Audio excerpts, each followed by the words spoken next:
CJP ಬೆಂಬಲಿಗರೇ target. ಇದರ ಹಿಂದಿರೋ ಅಸಲಿ ಆಟ ಏನು? ಸಿಜೆಪಿ ವಿರುದ್ಧ ಟ್ರೋಲ್ ಅಸ್ತ್ರ.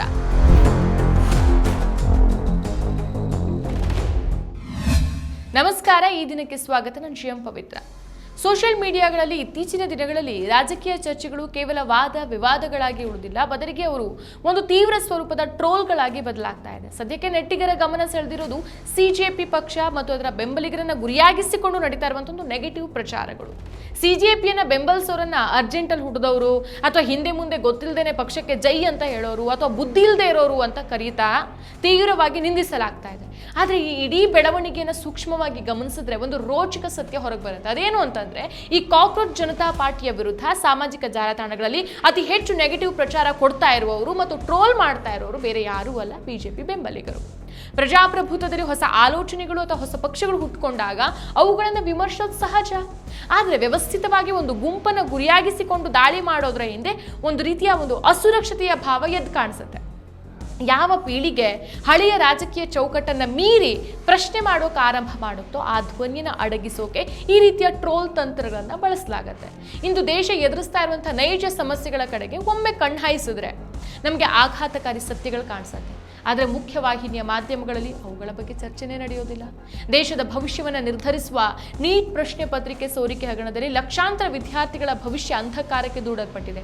ನ್ಯಾಯ ಸಿಗದೆ ಭರವಸೆ ಕಳೆದುಕೊಂಡಂತ ಹಲವು ಯುವ ಅಭ್ಯರ್ಥಿಗಳು ಪ್ರಾಣವನ್ನು ಕಳ್ಕೊಂಡಿದ್ದಾರೆ. ದೇಶದ ಅತ್ಯುನ್ನತ ಪರೀಕ್ಷೆಯೊಂದರ ಪಾವಿತ್ರ್ಯತೆ ಧೂಳಿಪಟವಾಗಿದ್ರೂ ಸಹ ಆಡಳಿತ ವ್ಯವಸ್ಥೆ ಮಾತ್ರ ಜಾರಿಕೆಯ ಉತ್ತರಗಳನ್ನು ನೀಡ್ತಾ ಕಾಲ ಕಳೀತಾ ಇದೆ.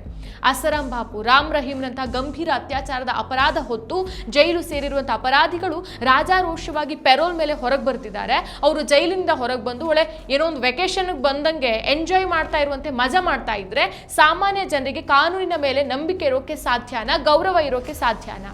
ಅಪರಾಧಿಗಳಿಗೆ ಸಿಗ್ತಾ ಇರುವಂತಹ ಈ ರಾಜ ಮರ್ಯಾದೆ ಇಡೀ ನ್ಯಾಯಾಂಗ ವ್ಯವಸ್ಥೆಗೆ ಹಿಡಿದಂತ ಕೈಗನ್ನಡಿ. ಆರ್ಥಿಕ ರಂಗದಲ್ಲೂ ಸಹ ಪರಿಸ್ಥಿತಿ ಏನು ಹೈಫೈ ಆಗಿಲ್ಲ, ಆಶಾದಾಯಕವಾಗೇನೂ ಇಲ್ಲ. ಭಾರತೀಯ ರೂಪಾಯಿಯ ಮೌಲ್ಯ ಹಿಂದೆಂದೂ ಕಾಣದ ಮಟ್ಟಿಗೆ ಪಾತಾಳ ಕುಸಿದೋಗಿದೆ. ಇಡೀ ಏಷ್ಯಾ ಖಂಡದಲ್ಲೇ ರೂಪಾಯಿ ಅತ್ಯಂತ ಕಳಪೆ ಪ್ರದರ್ಶನವನ್ನು ತೋಡ್ತಾ ಇರುವಂತಹ ಕರೆನ್ಸಿ ಆಗಿದೆ.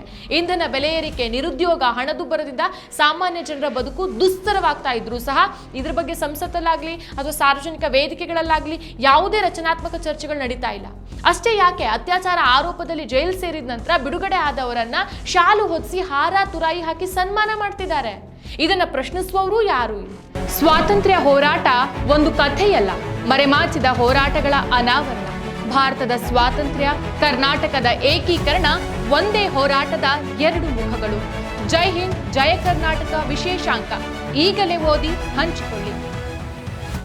ದೇಶ ಇಷ್ಟೆಲ್ಲ ಬಿಕ್ಕಟ್ಟುಗಳನ್ನು ಎದುರಿಸ್ತಾ ಇದ್ರು ಪ್ರಜಾಪ್ರಭುತ್ವದ ನಾಲ್ಕನೇ ಕಂಬ ಅಂತ ಕರೆಸ್ಕೊಂಡಿರುವಂತಹ ಮಾಧ್ಯಮಗಳು ತಮ್ಮ ಕರ್ತವ್ಯವನ್ನ ಮರೆತಿದೆ.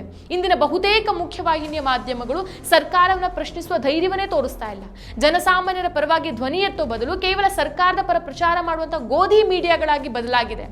ದೇಶ, ಧರ್ಮ, ಜಾತಿ, ಪ್ರಾದೇಶಿಕತೆ ಹೆಸರಲ್ಲಿ ಹಂಚೋಗ್ತಾ ಇರುವಂತಹ ಈ ಸಂದರ್ಭದಲ್ಲಿ ಜನರಿಗೆ ನಿಜವಾದ ಸಮಸ್ಯೆಗಳನ್ನು ನೆನಪಿಸುವ ಮತ್ತು ಆಡಳಿತಗಾರರನ್ನ ನೇರವಾಗಿ ಪ್ರಶ್ನಿಸುವ ಒಂದು ಶಕ್ತಿಯ ಅವಶ್ಯಕತೆ ಇತ್ತು.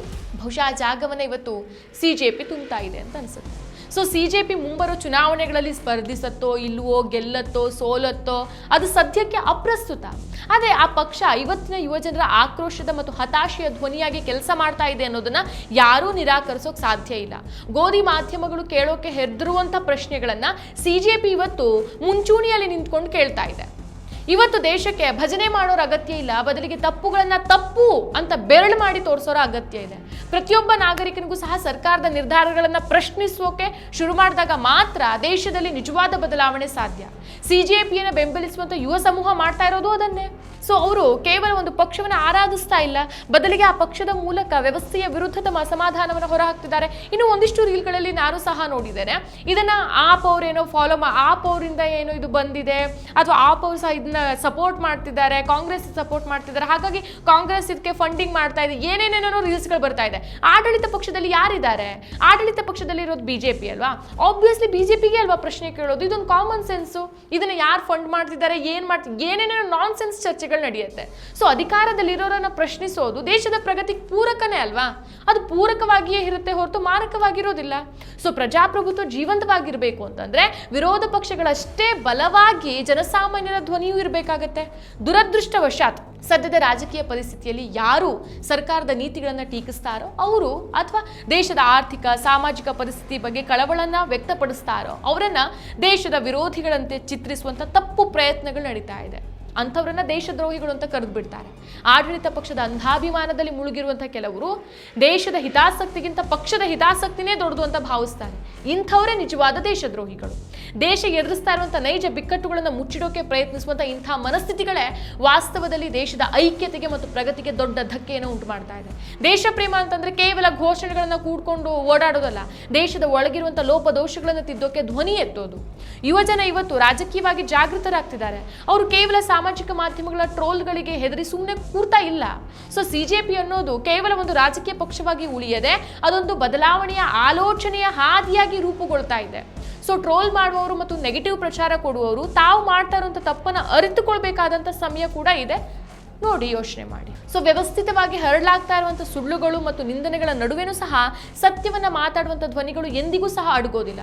ಸಿಜೆಪಿ ಎತ್ತುತ್ತಾ ಇರುವಂತಹ ಪ್ರಶ್ನೆಗಳು ಕೇವಲ ಒಂದು ಪಕ್ಷದ ಪ್ರಶ್ನೆಗಳಲ್ಲ, ಅವು ದೇಶದ ಪ್ರತಿಯೊಬ್ಬ ಜವಾಬ್ದಾರಿಯುತ ನಾಗರಿಕನ ಮನಸ್ಸಲ್ಲಿರುವಂತಹ ಒಂದು ಆಕ್ರೋಶ. ಇಂಥ ಪ್ರಶ್ನೆಗಳನ್ನ ಕೇಳೋರನ್ನ ಪ್ರೋತ್ಸಾಹಿಸೋದು ಮತ್ತು ಅವರ ಜೊತೆಗೆ ಕೈ ಜೋಡಿಸೋದು ಇಂದಿನ ಕಾಲದ ಅನಿವಾರ್ಯತೆ.